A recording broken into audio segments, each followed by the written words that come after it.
नमस्कार, मैं हूं करमवीर और आप देख रहे हैं फॉलो अप। अपने मोदी सर की एक दुलारी एजेंसी है जिसका नाम है ईडी, जो कि गंगा जल से धुली है। जिसका अब ताज़ा कांड ये हुआ है कि ईडी ने अपने ही एजेंसी के कुछ अधिकारियों के खिलाफ सीबीआई से शिकायत की और सीबीआई ने गिरफ्तारी भी की है। सबसे पहले जानते हैं मामला है क्या, फिर ईडी की राम कहानी भी आपको बताएंगे।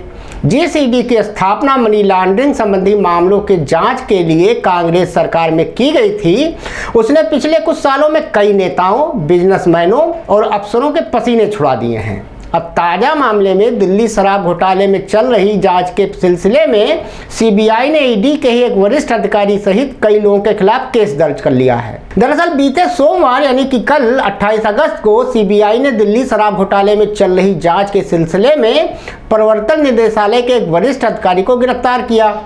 उस पर आरोप है कि प्रवर्तन निदेशालय के असिस्टेंट डायरेक्टर यानी कि पवन खत्री ने दिल्ली शराब घोटाला मामले में आरोपी व्यवसायी अमनदीप सिंह ढल से 5 करोड़ रुपए की रिश्वत ली थी। सीबीआई की यह कार्रवाई प्रवर्तन निदेशालय ईडी की ही एक शिकायत पर शुरू की गई थी। दरअसल ईडी को पता चला कि दिल्ली सरकार की एक्साइज पॉलिसी केस की जांच के दौरान आरोपी अमनदीप ढल और उनके पिता बीरेन्द्र पाल सिंह ने उनके ही जांच एजेंसी के किसी अधिकारी को 5 करोड़ रुपए की रिश्वत दी थी, जिसके बाद ईडी के अनुरोध पर असिस्टेंट डायरेक्टर पवन खत्री और अपर डिविजनल क्लर्क नितेश कोहर के खिलाफ रिश्वत के आरोप में एफआईआर दर्ज की गई। इन दोनों अधिकारियों के अलावा सीबीआई ने एयर इंडिया के सहायक महाप्रबंधक Deepak Sangwal, Claridge hotels and resort के CEO Vikramaditya, chartered accountant Praveen Kumar Vats और 2 अन्य ईडी के यूडीसी नितेश कोहर और बीरेन्द्र पाल सिंह को भी नामजद किया है।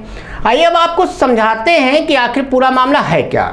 दरअसल शराब नीति मामले में चल रही जांच के दौरान अमनदीप सिंह ढल और बीरेन्द्र पाल सिंह ने दिसंबर 2022 और जनवरी 2023 के बीच आरोपियों की मदद करने के लिए चार्टर्ड अकाउंटेंट प्रवीण कुमार वत्स को 5 करोड़ रुपए दिए थे। प्रवर्तन निदेशालय को दिए अपने बयान में प्रवीण वत्स कहते हैं कि दीपक सांगवाल ने उनसे कहा था कि उन्हें कुछ पैसे मिलते हैं तो वो इसके बदले अमनदीप ढल को गिरफ्तारी से बचा लेंगे। जिसके बाद सांगवाल ने साल 2022 के दिसंबर महीने में प्रवीण वत्स को ईडी के वरिष्ठ अधिकारी पवन खत्री से मिलवाया। प्रवीण वत्स के अनुसार उन्होंने आरोपियों की लिस्ट से ढल का नाम हटाने के लिए साल 2022 के दिसंबर महीने में ही बसंत विहार के आईटीसी होटल के पीछे एक पार्किंग लॉन में सांगवाल और खत्री को 50 लाख रुपए का एडवांस भुगतान किया।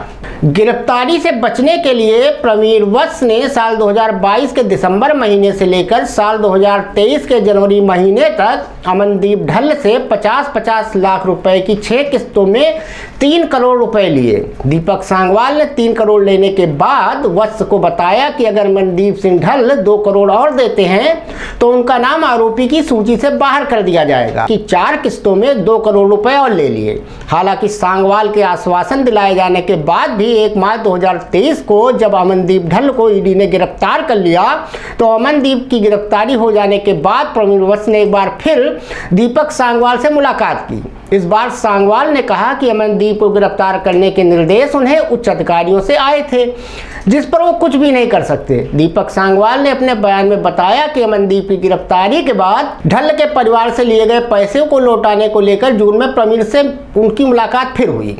इसी तरह बैठकों में प्रवर्तन निदेशालय के 2 आरोपी अधिकारी पवन खत्री और नितेश कोहर भी उनके साथ मौजूद थे। इस दौरान ईडी के कुछ अधिकारियों को रिश्वत लेने के बारे में पता चला और ईडी अधिकारियों ने इसका जांच शुरू कर दिया। जांच के दौरान ही ईडी के संदिग्ध अधिकारियों और मामले में आरोपियों के घरों की तलाशी ली गई, जिसके दौरान प्रवीण वत्स के आवास से 2.19 करोड़ रुपए नकद और 1.94 करोड़ रुपए के हीरे के जेवर मिले। इसके अलावा उनके बैंक खाते से 2 करोड़ 62 लाख रुपए भी मिले। प्रवर्तन निदेशालय ने प्रवीण वत्स के घर से न सिर्फ कैश और गहने बल्कि 2 लग्जरी कारें भी जब्त की। इसी दौरान ईडी अधिकारियों और इस मामले के अन्य आरोपियों के घर से कई आपत्तिजनक सबूत भी मिले। इस जांच के दौरान पता चला कि रिश्वत लेने वाले दोनों ईडी अधिकारी शराब नीति घोटाले की जांच करने वाली टीम का हिस्सा थे ही नहीं। उनका प्लान अमनदीप सिंह ढल से 30 करोड़ रुपए वसूलने का था, जिसके बाद ईडी के आदेश पर एफआईआर दर्ज की गई और सीबीआई ने आरोपियों से जुड़े परिसरों की तलाशी भी ली। अब आप ये भी जान लीजिए कि प्रवर्तन निदेशालय आखिर क्या है। ईडी की स्थापना 1 मई 1956 को मनी लॉन्ड्रिंग संबंधी मामलों की जांच करने के लिए हुई थी। पहले इसका नाम प्रवर्तन इकाई था, जिसे साल 1957 में बदलकर प्रवर्तन निदेशालय कर दिया गया। अब आप ईडी के ट्रैक रिकॉर्ड को भी जान लीजिए।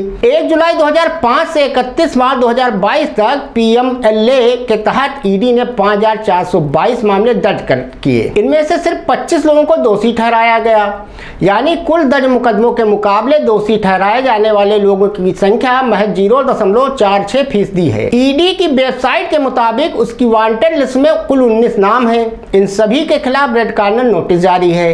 इन 19 नामों में से सबसे पुराना मामला अगस्ता वेस्टलैंड के मामले में आरोपी कार्लो वैलेंटिनो फर्नांडो जोरेसा का है। जोरेसा के खिलाफ दिसंबर 2015 में रेड कॉर्नर नोटिस जारी हुआ था। पीएनबी घोटाले के आरोपी नीरव मोदी के साथ ही उनके भाई नेहल मोदी, नीसल मोदी, पत्नी अमी मोदी, नीरव के करीबी सुभाष शंकर परब, आदित्य नानावती के खिलाफ भी रेड कॉर्नर नोटिस जारी है। आर्म डीलर संजय भंडारी, पूर्व ब्यूरोक्रेट नीतीश जे ठाकुर, एनआरआई बिजनेसमैन और ड्रग डीलिंग के आरोपी अनूप सिंह कहलो जैसे नाम भी इस लिस्ट में शामिल हैं। अब आपको इतनी राम कहानी के बाद ये तो पता चल ही गया होगा कि ईडी के नाम पर जितने भी खेल तमाशे देश भर में किए जाते हैं, उनमें डीलर कैसे होते हैं और डीलिंग कैसे होती है। धन्यवाद।